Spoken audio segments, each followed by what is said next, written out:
Assalamualaikum warahmatullahi wabarakatuh teman-teman, semoga puasanya lancar. Hari ini kita akan belajar dengan Abiku Resyihab, Abiku surah pendek Ad-Duha.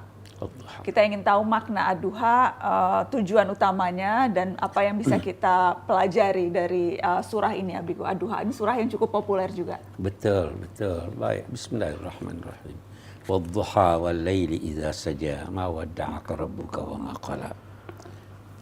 Ad-duha itu kalau dari segi bahasa berarti saat matahari ketika naik sepenggalahan. Ya katakanlah mungkin sekitar 20 menit sebelum matahari terbit. Sampai sekitar 10-15 menit sebelum waktu zuhur.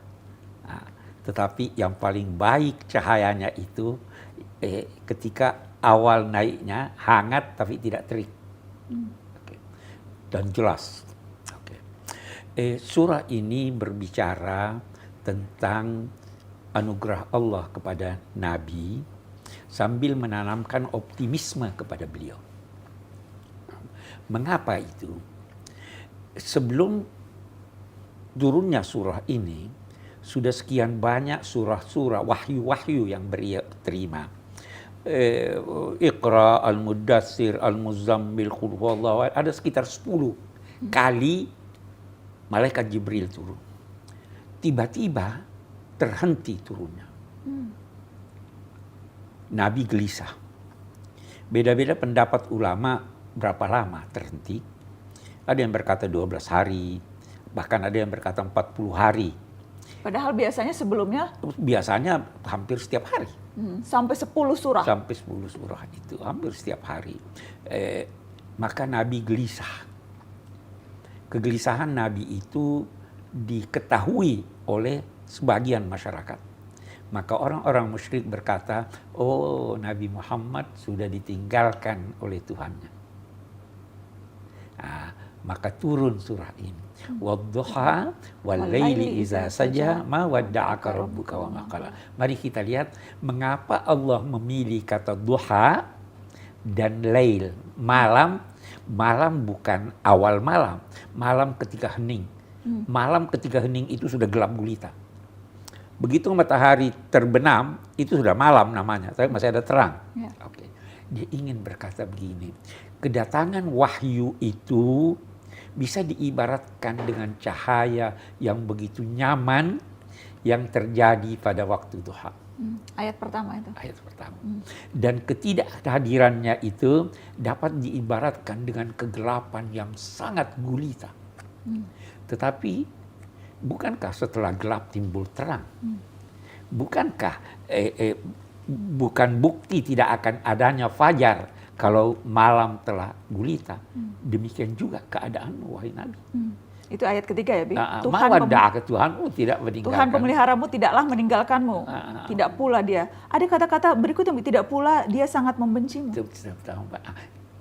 Di situ dia tidak katakan sangat membencimu, tapi sangat membenci. Oh. Ya toh? Ya. Terjemahannya bagaimana? Membenci. Tapi ada dalam kurung-munya. Ya, itulah. Bisa. Itu artinya bukan untuk Nabi Muhammad itu ditujukan. Bukan untuk Nabi, untuk setiap orang. Tuhan tidak pernah sangat membenci. Benci itu kala itu benci yang mencapai puncaknya. Agama mengajarkan kalau kamu mencintai orang, sisakan sedikit ruang di dalam hatimu untuk dibenci. Sebab bisa jadi yang kamu cintai satu ketika membencimu. Sebaliknya juga bisa. Sebaliknya juga. Sisakan sedikit ruang. Allah tidak pernah membenci. Boleh jadi dia murka, tapi tidak sampai pada tingkat membenci. Tuhanmu tidak meninggalkanmu. Orang lain boleh jadi dia tinggalkan. Tapi engkau tidak ditinggalkan Tuhanmu dengan tidak hadirnya wahyu ini. Bisa jadi ketidakhadiran wahyu itu yang diibaratkan dengan malam supaya kamu beristirahat. Bukankah malam untuk beristirahat? Jadi Tuhan tidak meninggalkanmu dan tidak pernah membenci. Apalagi engkau tidak mungkin dibencinya. Mawadda'aka rabbuka wa ma qala walal akhiratu khairun laka minal ula. Dan masa depan itu lebih baik dari masa lalu. Lebih baik bagimu dari masa lalu. Wahyu-wahyu yang sudah turun baik, tapi yang akan datang jauh lebih baik. Atau situasi yang kamu hadapi akan datang jauh lebih baik daripada situasi yang. Jadi berita gembira kepada Nabi. Walal akhiratu khairun laka minal ula. Baru dia berikan buktinya.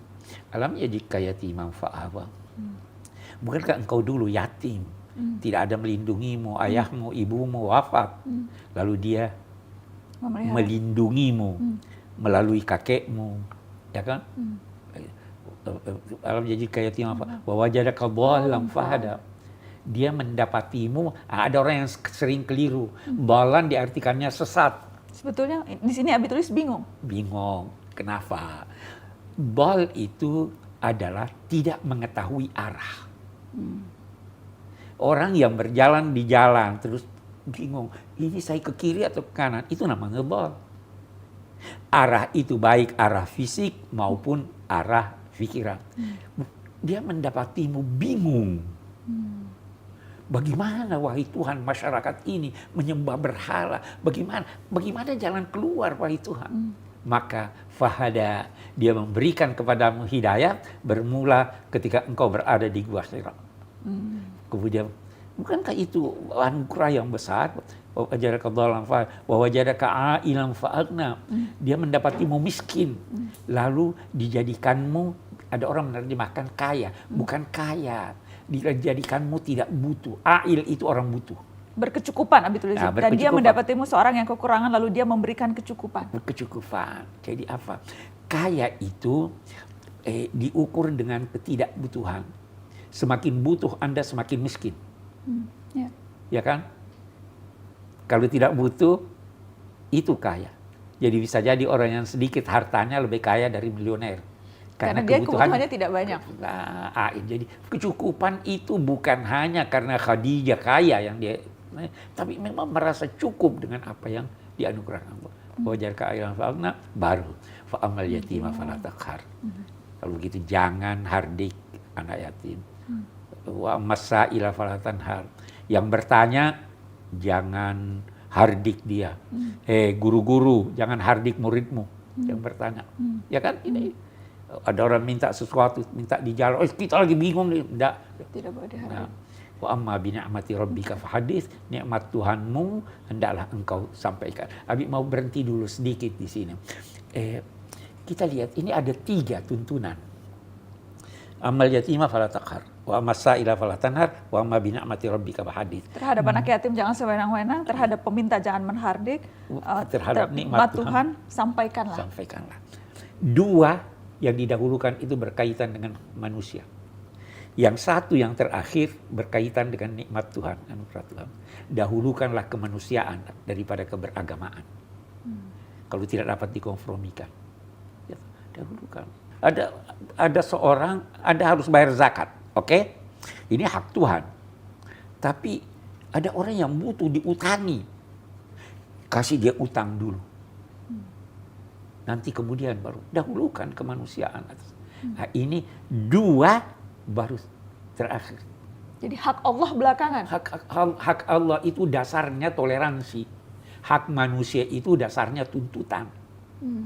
Karena itu, kalau kita berdosa, selama Anda minta ampun, pasti diampuni Tuhan. Tapi kalau Anda berutang pada orang, minta maaf pada orang, belum tentu. Belum tentu. Nah, baru kita lihat. Amma bi ni'mati rabbika fahadits. Nikmat Tuhanmu sampaikanlah. Bisa jadi nikmat Tuhan yang kepada Nabi Muhammad itu adalah wahyu. Sampaikan wahyu itu. Bisa juga nikmat materi. Bagaimana cara memberitahu orang tentang nikmat materi? Bersedekah. Bersedekah. Ada yang lain? Pakai pakaian yang bagus. Dipamerkan, Bi. Bukan tujuan pamer. Sekarang banyak tuh, Bi. Crazy rich, pamer-pamer. Jangan-jangan nanti bilangnya karena menyampaikan nikmat Allah. Ya, kita tidak tahu, Tuhan yang menilai. Tapi itu bisa dilihat, bisa dirasakan dari gelagat dan sikap yang bersangkutan. Bisa kita baca. Yang ini maksudnya untuk menunjukkan nikmat yang dari Allah. Yang ini jadi untuk membuat iri. Ada seorang sahabat Nabi pakai pakaian yang sangat tidak sesuai. Ditanya, kamu punya uang nggak? Punya. Kamu punya harta? Punya. Baru Nabi berkata, Tuhan senang melihat dampak anugerahnya pada diri seseorang. Nah, inilah antara yang dimaksud fa amma bi ni'mati rabbika fahaddits. Tunjukkan itu, jangan kikir terhadap dirimu.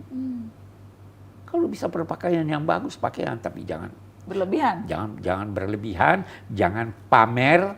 Ada seorang sahabat Nabi bertanya pada Nabi, wahai Nabi, saya ini senang alas kaki saya bagus, pakaian saya bagus. Apakah itu berarti saya angkuh? Kata Nabi, tidak. Keangkuhan itu kamu mengingkari hak orang lain. Lihat, ini mau pakai yang gagah ini. Innallaha jamil yuhibbul jamal. Allah suka keindahan. Allah itu cantik, mencintai kecantikan. Siapakah yang mengharamkan perhiasan yang dianugerahkan Allah kepada hamba-hambanya? Jangan. Jadi kita ini perlu juga hidup di dunia dengan nyaman, agama tidak melarang selama tidak berlebihan. Oke. Dan itu makna surat Ad-Duha. Terima kasih Abiku. Terima kasih teman-teman. Insya Allah bermanfaat untuk kita semua. Assalamualaikum.